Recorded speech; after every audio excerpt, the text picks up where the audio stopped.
And I was watching him very closely. I saw like his hand shaking a bit. We begin today with breaking developments from the Manhattan Federal Courthouse, where the trial of music mogul Sean Diddy Combs has taken a shocking and dramatic turn.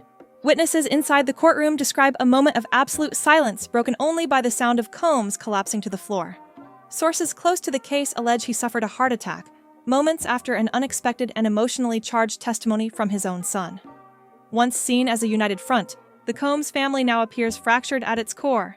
Today, we're not just reporting on the fall of a hip-hop legend, we are documenting the unraveling of a cultural empire.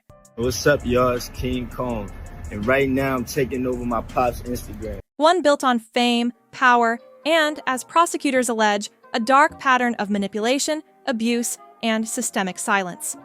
For decades, Sean Combs stood at the pinnacle of the entertainment industry.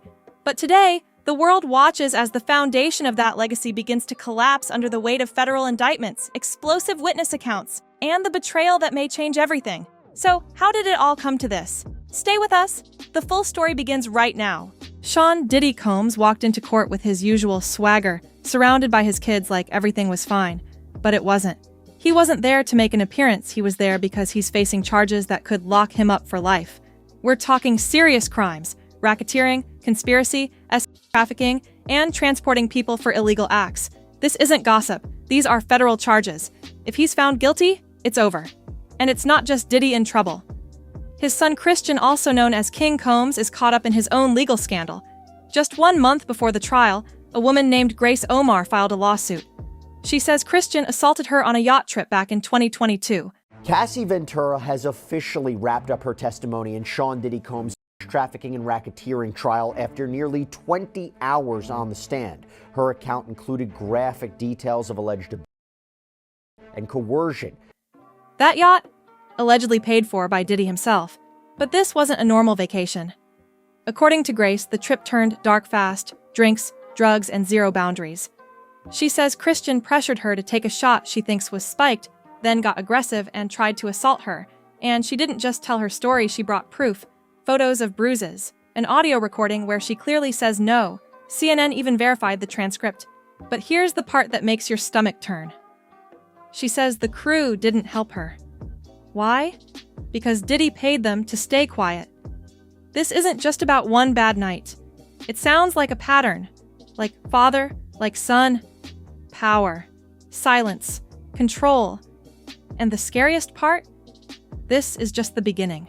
Do you remember what happened at the yacht? Let's talk about that yacht, because it wasn't just a luxury vacation. It was a floating stage for something much darker. This wasn't some random party boat. The defense, particularly today, pushed back with texts, audio, and claimed she was a willing participant in their so-called freak-offs. But that's not all. We even learned more today about what was inside Diddy's hotel room and heard striking testimony from Dawn Richard. This was a high-end charter, allegedly booked by Diddy himself. A multi-million-dollar yacht, staffed with a full crew, and meant to project wealth, power, and control. On the surface, it looked like a family getaway, but what happened behind closed doors tells a different story. According to Grace Omar, the so-called family trip quickly spiraled into chaos. She describes an atmosphere soaked in alcohol and blurred lines. Party girls, celebrity guests, loud music, no rules, no limits, and no one to stop what came next. Grace says Christian Combs, heavily intoxicated, pressured her to drink. One shot, then another, and then something felt wrong. She says the shot tasted off, like it had been tampered with. Moments later, everything changed. The touching, the groping, the fear. She says she tried to get away. She reported it to the yacht's captain the next day. His reaction? Silence. Nothing. No report. No support. Why? Because, according to Grace, Diddy had already paid the crew off. To shut up. To pretend nothing ever happened. To protect the brand. That's not just silence. That's suppression. Bought and paid for. I think that the testimony that Dawn Richard gave and the defense really going in on some of the inconsistencies were the takeaway. So there were moments today where the defense was asking Dawn Richard, which, as you know, was a member of Danity Kane. But then came the part that's almost too disturbing to believe. Multiple sources say Christian wasn't just partying that night. He was recording music on the yacht. rapping in the studio while this was all happening. And what beat was he using? Cassie Venturas. Let that sink in. Cassie, the same woman who accused Diddy of years of abuse, of being forced into disturbing, humiliating acts, of being isolated and paraded around like property. She's the face of the lawsuits that started this entire unraveling. But Christian wasn't the only one pretending nothing was wrong. Justin and Quincy, two of Diddy's other sons, were also seen out in public, partying like the family name wasn't falling apart. Photos show them with young Miami, Diddy's girlfriend, smiling, drinking, throwing peace signs on social media.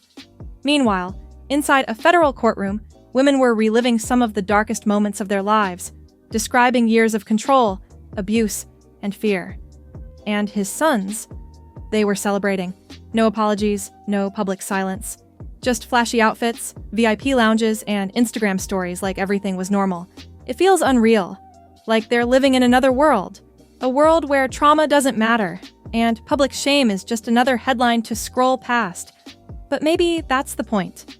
And now, Christian, his son, is allegedly assaulting another woman while rapping over her song? Singer Don Richard testifies that Sean Diddy Combs hit Cassie Ventura with a skillet full of eggs. Danity Kane alum Don Richard, who began working with Sean Diddy Combs while competing on his show Making the Band in 2004, took the stand after Cassie rapped her testimony May 16th. This isn't just irony. It's cruelty. It's mockery. It's generational trauma being recycled and performed like it's nothing.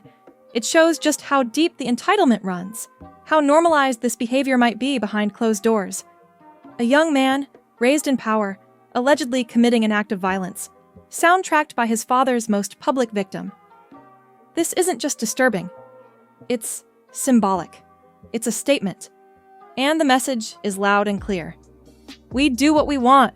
We silence who we need to. And the world will forget. Not this time. This family has spent decades protected by fame, by lawyers, by money. A machine built to silence accusations before they ever made it past a headline. But now, that machine is breaking down. The internet doesn't forget. The cameras are always rolling, and every time they post another party pic, it sends a message. We don't care. But here's what they don't see. Those smiles? They're becoming evidence. Not in court, but in the court of public opinion. And when the walls of power finally start to fall, it's not just Diddy who'll be buried underneath the rubble. It's anyone who thought they were untouchable. And if you think the accusations stop with Christian, think again. What's coming out in court is bigger than one person. It's a pattern, a disturbing one. Cassie Ventura, the woman whose lawsuit started this avalanche, described a life that sounds more like a prison than a relationship. She says Diddy isolated her, manipulated her, and forced her into what he called freak-off parties, private events where she was allegedly drugged and made to perform sex acts in front of others. Not once, not twice. And he mentioned that he was going to do things allegedly to Kid Cudi and to her. The car came into conversation, and at that dinner, Cassie alleges that Kid Cudi said to Diddy, well, what about my car? And Diddy said, what car are you talking about? It became a routine. Then came Daniel Phillips. He testified that Diddy paid him to sleep with Cassie while Diddy sat and watched. That's not just disturbing. That's control taken to another level. And it doesn't stop there. Dawn. Richard, a former member of Diddy's own music group, said she personally witnessed Diddy explode in rage, beating Cassie with a skillet during an argument over a missing phone. A skillet. In front of others. These stories aren't rumors. They're not blog posts or anonymous tips. They're sworn statements. Testimony under oath. In a federal courtroom. And here's what's most chilling. The stories line up. Different people, different backgrounds. Same pattern. Women groomed, pressured, drugged, controlled, then silenced. It's not just Cassie. It's not just one night on a yacht. This is bigger. And the more people speak out, the clearer the picture becomes. This wasn't chaos. This was calculated. And here's where everything goes nuclear. Facing a mountain of charges and the real possibility of life behind bars, Diddy is doing what many didn't see coming. Diddy Combs returns to court for the 9th day of testimony in his trafficking and racketeering trial. Could be a big day. Rapper Kid Cudi, who once dated Diddy's ex-girlfriend Cassie Ventura, expected to take the stand. Good Day's Briella Tomasetti outside federal court.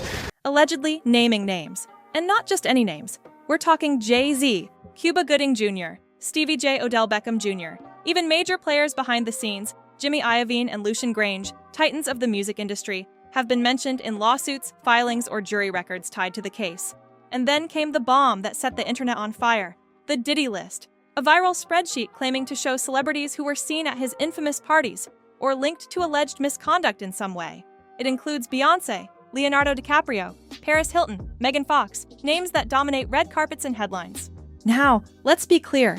Being named isn't the same as being guilty. No verdicts have been made against these stars. But in today's world, just being associated with this case is enough to ruin careers, lose deals, and burn reputations overnight. And the fallout has already begun. Howard University revoked Diddy's honorary doctorate. New York City demanded he return the key to the city. At least 18 brands have officially cut ties, and more are quietly walking away. No statements, no drama, just silence and distance. This isn't just about Diddy anymore. This is about how deep the rot goes, and who's willing to go down with him.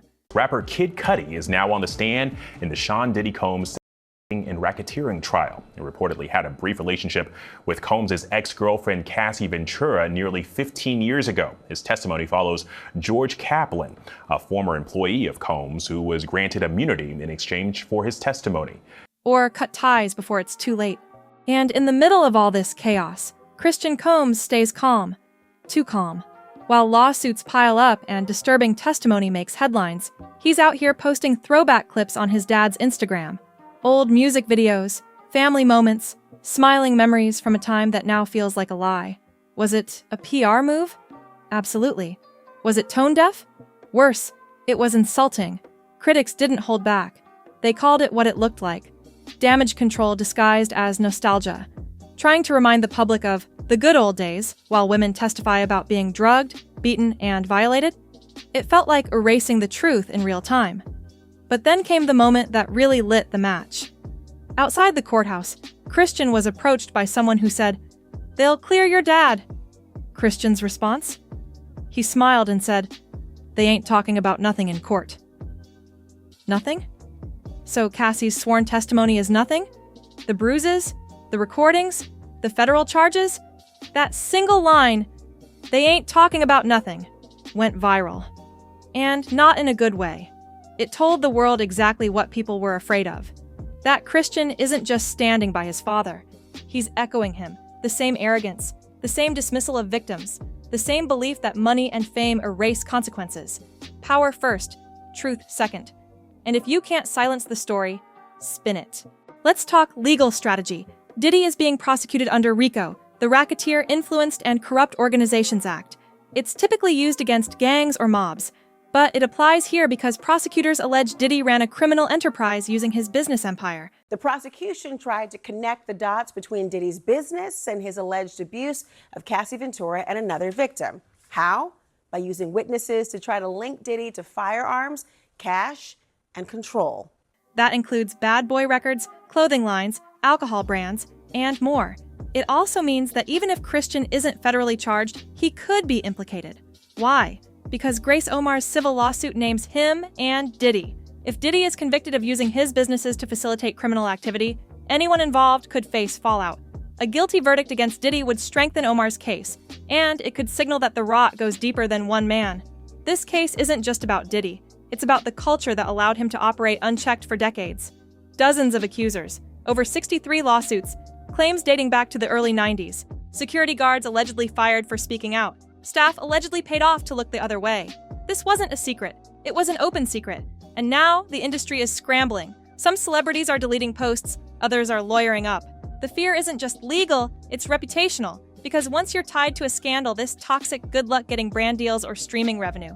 And as for Christian, the more he dismisses what's happening, the more damage he does to himself. He's young, talented, but if he continues to echo his father's arrogance, he may burn every bridge before his career ever really begins. We're only at the beginning. This trial could go on for weeks, maybe months. More names will drop, more victims may come forward, and more people will be forced to face the truth they've avoided for too long. Diddy may be the one on trial, but the spotlight is now on the entire industry, a system that enabled abuse, rewarded silence, and protected the powerful. The question now is, how deep does this go? And how many more names are about to be exposed? Let us know what you think in the comments. Do you believe Diddy's going down alone, or is this the beginning of a much bigger storm?